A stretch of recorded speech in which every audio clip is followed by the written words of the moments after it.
This episode serves as an introductory episode for the many supporting characters of the series. None of them really stood out to me though, except Sasha Blouse, also known as the Potato Girl, who I assume is well liked among fans. Her responses to Keith Sadie's questions and her absent-mindedness and tactlessness actually had me tittering. なぜ貴様は芋を食べた? それは何故人は芋を食べるのかという話でしょうか。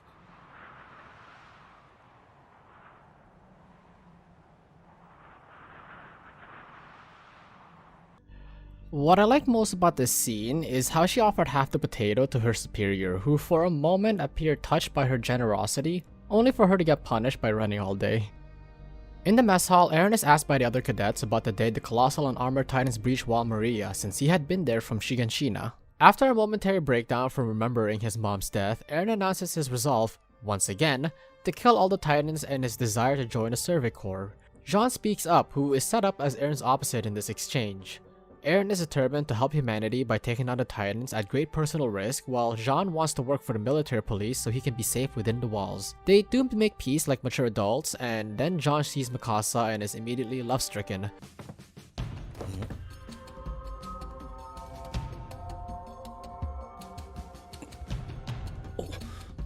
I absolutely love how awkward Jean is in the scene because many of us can probably relate. Right? Sasha finally drops to the ground after running all day, and best girl Krista brings her food, which results in a somewhat entertaining reaction from Sasha.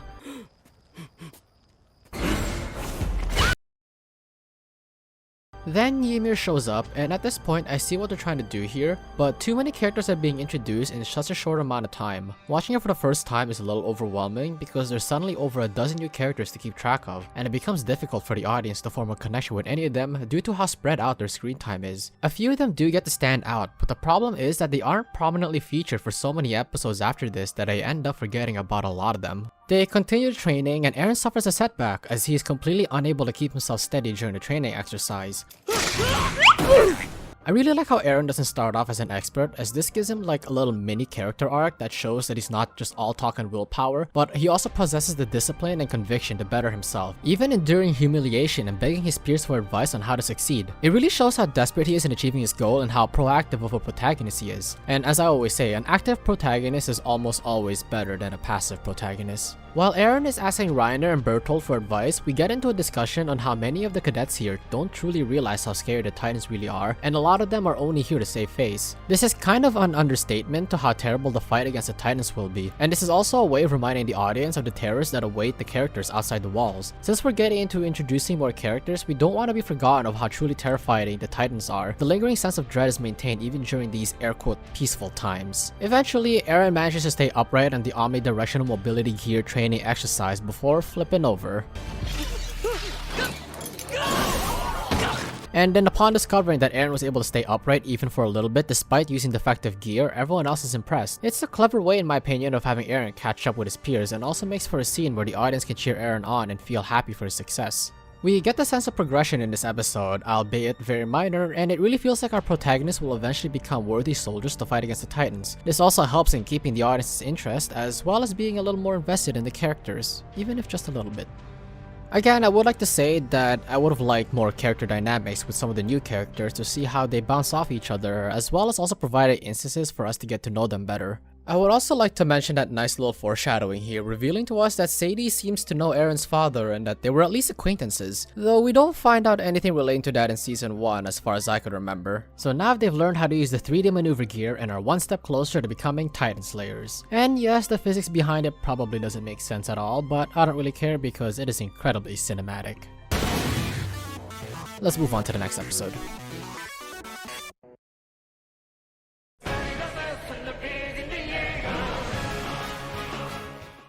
Episode 4. Okay, so it starts off with the cadets training. We are given brief descriptions of all the important characters as well as their strengths and weaknesses. I like what they're doing here, but again, it's a lot of information to take in a short amount of time, and like cramming in education, I ended up not retaining much of the information in the long term. Out of Sadie's critiques of each of the cadets, the only ones I didn't really learn anything new from are Armin, Mikasa, and Eren, and that's because we've spent the most amount of time with these characters than the others. During the unarmed training they're receiving, Eren questions why they're learning how to fight humans. It's a valid question since at this point we're led to believe that everyone here will go off to fight titans, but it gives out the hint that it's not only the titans that are the enemy. It's also a good way for the audience to spend more time with more of the characters and to introduce Annie Leonhardt. She does become an important character later on from what I remember in the first watch through, but the problem with Annie Leonhardt, however, is that once she becomes a member of the military police, she doesn't really show up again until towards the end of the season, at least as far as I remember. Even before she goes MIA, she doesn't really stand out too much after this episode. Another scene in the mess hall and Eren and Jean get into a heated debate again, which brings to light another theme, or element I guess, to the story. Eren brings up the fact that they are all trained to fight titans, only to end up further from them and safe within the inner walls. Clearly there is a flawed government system which hints at or maybe even gives away that there is corruption within the politicians and that the selfish people like Jean will take advantage of this in order to live an easy life. Mikasa tries to defuse the situation, taking Eren's hand. This sets Jean off in a jealousy-induced rage. Not that I'm condoning his reaction here, but I can understand his envy towards Eren and Mikasa's close relationship. Though I don't believe that's any reason to incite violence, which is why I enjoyed seeing him get flipped by Eren in front of everyone. During this, Eren says that he used to be just like Jean, a ranting idiot with no control. But we later learned that he's still an idiot with no control. Sadie checks the mess hall after hearing some commotion, and this part actually really surprised me because I did not expect Mikasa to be the one to defuse the situation in the manner that she did. サシャが放棄した音です。お敵様か。少しは慎みを覚えろ。 I get this vibe that Mikasa and Sasha have this endearing relationship as comrades, where Mikasa likes to tease Sasha. It's little things like that that humanizes her a bit more, as she otherwise comes off as the stoic, protective friend who is also one of the best soldiers in the regiment's history. Women are scary. Time skip to graduation and our characters have 3 paths open to them. Only the top 10 students can choose to join the military police where they can live an easy life away from the titans. Eren, despite being one of the top 10, keeps his word and decides to join the survey corps. Despite the insistence of this one guy whose name I cannot place and I'm too afraid to look it up because I've accidentally read spoilers when doing that before. Eren gives a passionate speech about why he has joined the survey corps, and this is meant to inspire several other characters to do so, which makes Eren kind of like the central figure in humanity's upcoming battles against the titans. Outside, Armin announces that he will also join the survey corps, much to Eren's surprise. Mikasa says the same thing despite being the valedictorian. Mikasa's reason is practically romantic at this point, as she assures Eren that no matter where he goes, she will follow him closely behind, as she does not wish for him to be sent to an early grave. From what I've heard, she's a fan favorite due to her love for Eren and her complex personality, but I also feel that part of it is probably to fill that empty void within by projecting themselves into a situation like Eren where they have someone who loves someone conditionally can easily reciprocate that feeling, but that's just a guess. I promise I'm okay. The survey corps are shown here as they are about to leave for an expedition, and we are introduced to Levi and his squad. We get some positive vibes and some good news. There hasn't been a problem for years and the cannons have been upgraded. Hans makes an appearance and he's still feeling guilty over his inability to save Eren's mom, Carla. Eren shows that he has matured when he says that he understands why Hans faltered in that critical moment. This whole scene is really uplifting and is an excellent way of giving off that peaceful, happy atmosphere before they are all sent into despair. You know, kinda like in real life. We see that Eren's inspirational speech worked as several of the top 10 cadets decided not to join the military police and plan on going to the survey corps. Sasha enters the scene having stolen food from the officer's storehouse, and she is just excited and really quivery at the thought of consuming that stolen meat. They really do feel like a group of friends and not just comrades, with Sasha even talking as if they are already guaranteed to take back land they have lost so they can raise cows and sheep again. Positive vibes all around. Humanity is finally regaining its dignity. Then everything changed when the Colossal Titan attacked.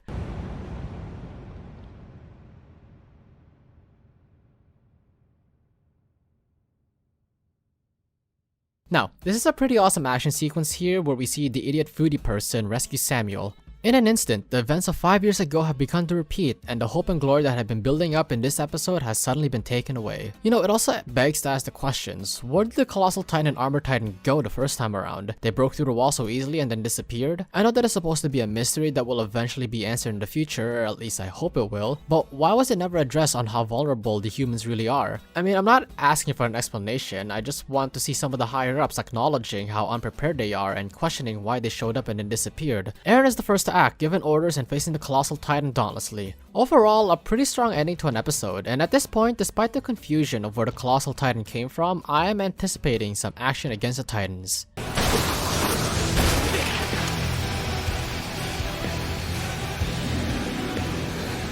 よう5年ぶりだな。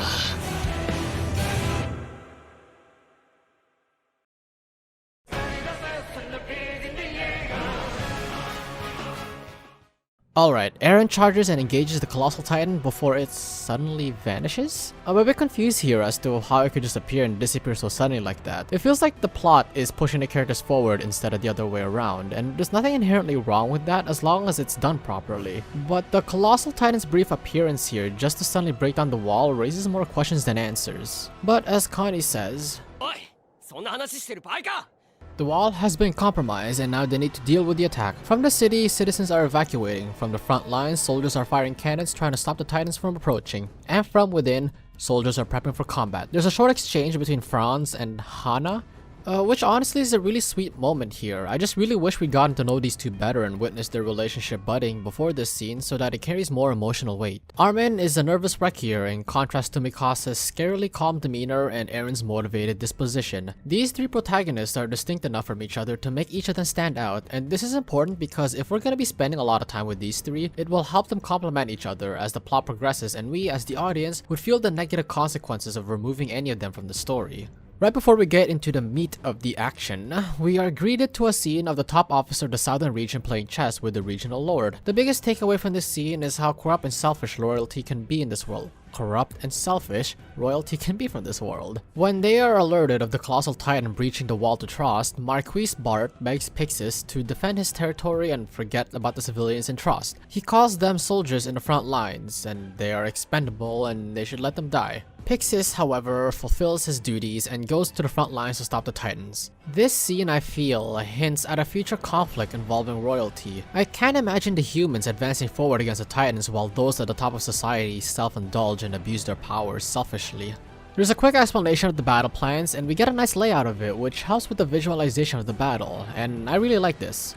I know that this probably is nothing compared to how soldiers in real life feel when they fight in a war, but watching the fear in the soldiers' eyes here and knowing what they have to face really puts things in perspective. I'm just watching an anime about these characters fighting fictional enemies, and even I'm afraid for them. Especially considering the fact that I'm not particularly fond of most of these characters and they're all just essentially fodder characters, it's telling that the anime has portrayed the Titans as such a threat that the audience can feel the fear and anxiety in this scene. 大丈夫？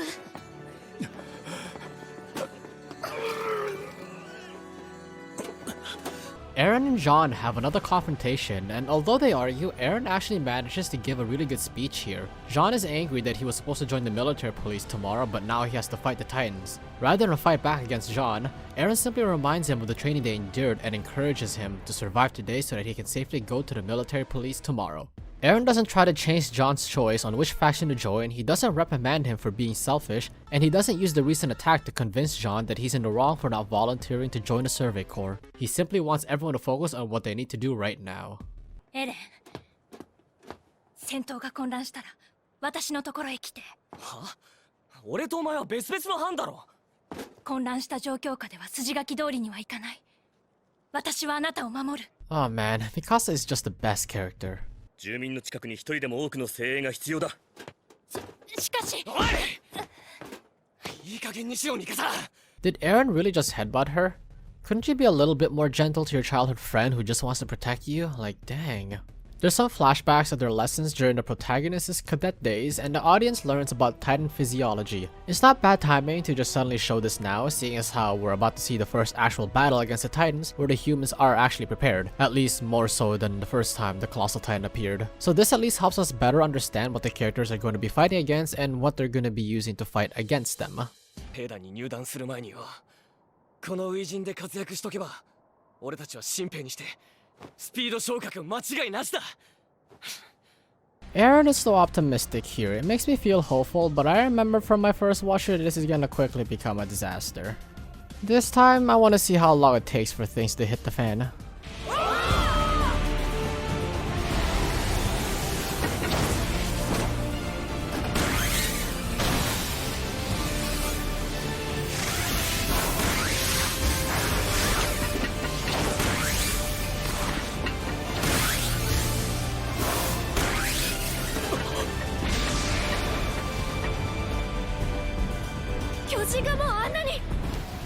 前衛部隊が総崩れじゃないか。何やってんだ。普段威張り散らしてる先輩方は。決して楽観視していたわけじゃなかったが、これはあまりにも飛行した。止まれ。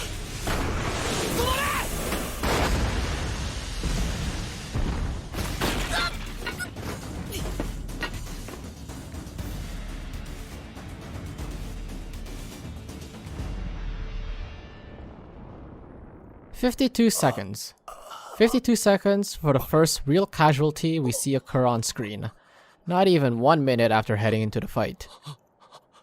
Remember the last episode when Eren said he's no longer a ranting idiot with no control? And then now he charges headfirst into danger with no control over his actions, and then his leg gets bitten off before even the 2-minute mark.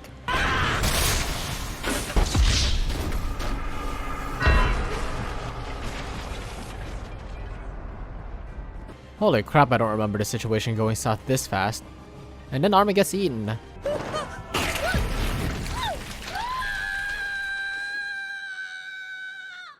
Yay. Obviously, this isn't quite the end for our protagonist. I do remember thinking, however, how are they gonna recover from this? Eren lost a leg and is likely gonna bleed to death. But then we get a flashback of when they were kids and how Armin wants to see the ocean. Something that no human from within the walls has ever seen. And it really brings to light just how vastly different their lives are from ours in the real world. Of course, not counting the giant humanoid abominations that threaten to devour all of humanity. This flashback gives Armin a goal and a reason to keep on living. He wants to see the sea. Yeah. The episode ends with Eren rescuing Armin from being eaten and in turn gets eaten himself.